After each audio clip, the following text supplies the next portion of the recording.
مشاكل الاختناق، التنفس والشخير.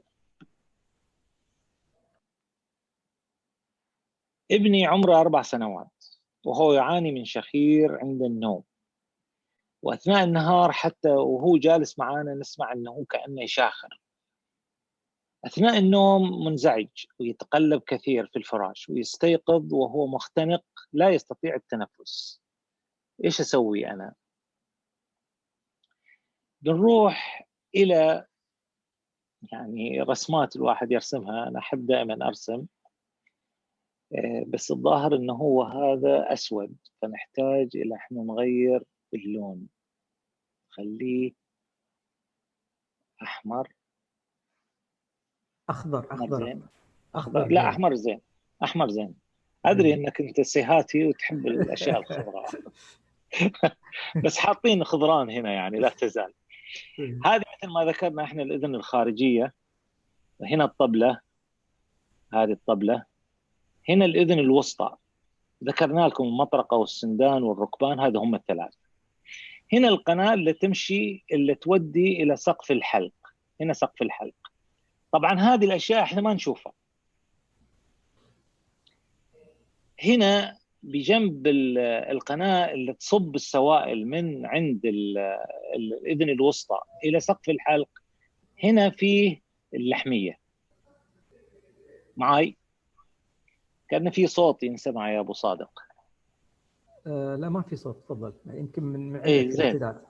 الظاهر ارتداد. فهذه اللحمية مع أي زكام إيش يصير؟ تحاول إنها تكبر. إذا كبرت وش يصير؟ تضغط على القناة، قناة اللي هي إيش؟ قناة ستاكيوس. قناة ستاكيوس هذه زين، قناة ستاكيوس، فبتصير إيش؟ بتخلي السوائل داخل الأذن الوسطى، تجمعها. فلما تجمع بعد فترة بيصير عندنا التهابات، ما التهابات، بس هذه ما هي المهمة عندنا. هذه لما تكبر اللي هي اللحمية، واللحمية من جهة ثانية إيش بيصير؟ بيسدوا مجرى التنفس، فيصير الطفل يختنق ما يقدر يتنفس. على إثرها طول الليل يعني بسوي حركة بتضحكون شوي، بس هي هذه الواقع اللي صاير يعني، إن الطفل يشاخر أنا بسويها. المرضى اللي يجون عندي في العيادة يشوفون كيف أنا أسويها، اللي هو الطفل فجأة ما يشوفون الأهل اللي يجلس فزعان. طبعا هذه خطرة، هذه اللي احنا نقول الاختناق، فهذه لابد ان احنا نوديه للمستشفى. لما نوديه للمستشفى الدكتور طبعا بيحاول انه هو يعطيه اول شيء، طبعا الفحص صعبة مثل ما قلت انا، لانه هو هذه كلها اشياء داخلية.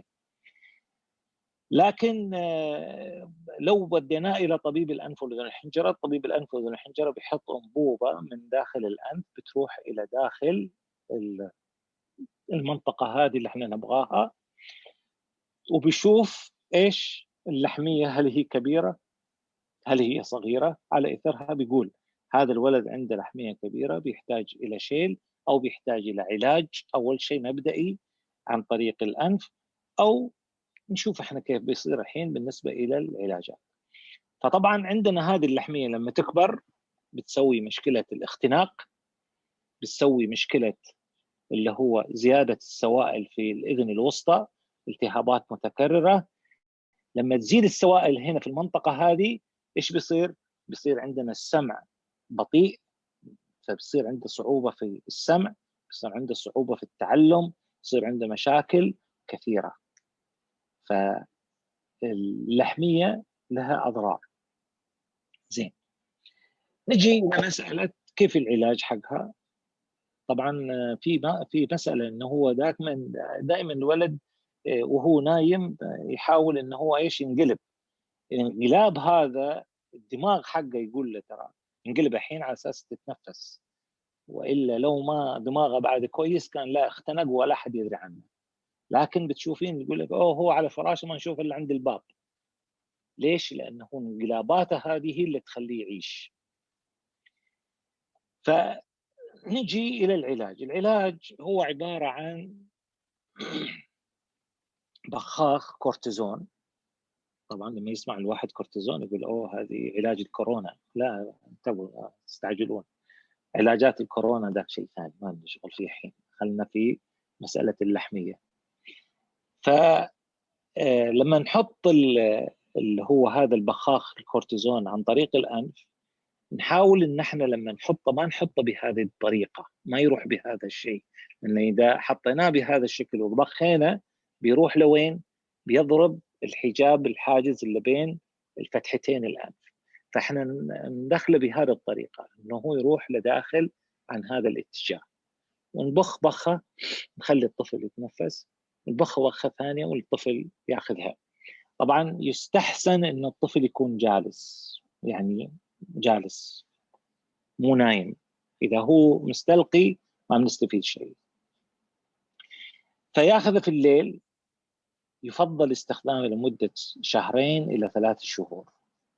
اذا ما فاد ذاك الوقت ان احنا نخلي طبيب الانف والحنجره يشوفه ويقرر احتمال انه يشيل اللحميه. طبعا شيله اللحميه تختلف عن شيل اللوز. احنا عندنا لوز وعندنا لحميه. لما انا اجي اشيل اللوزه، لما اشيلها في غشاء يغطيها، فلما اشيلها كامله ما يتبقى شيء داخل. بينما لما انا اجي واشيل اللحميه، طبعا ما اقدر اشيلها اروح لها داخل واشيلها لانه ما في غشاء عليها، فلازم لما اشيلها اسحبها واقصها يتبقى شيء باقي داخل. فهذه ممكن تكبر شوي، لذلك يقول لك اوه احتمال اللحميه رجعت الى احتمال. فهذه يبغى الواحد انه ينتبه الى هذه القضيه. طبعا لو خليناه فتره طويله يشتكي ويعاني من اللحميه، ممكن مستقبلا يصير عنده حساسيات في الانف وتكون عنده مشكله مزمنه مستقبليه. فالواحد لما يشوف عنده ولده مثل هذه الحاجات يستشير الطبيب. طبعا احنا ما ننصح ان احنا نشيل اللحميه قبل ال3 سنوات، لكن اصغر طفل انا شفته ان احنا شلنا اللحميه حقه كان تقريبا 6 شهور، لانه كان خلاص فطسان الولد.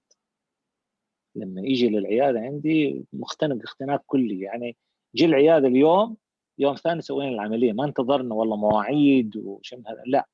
لكن الاطفال اللي ممكن يتحملون بالعلاجات اللي هي بالبخاخ، ممكن الواحد ينتظر شوي، لا يستعجل، قبل ال3 سنوات لا يسويها. هذه بالنسبه الى اللحميه والاختناق.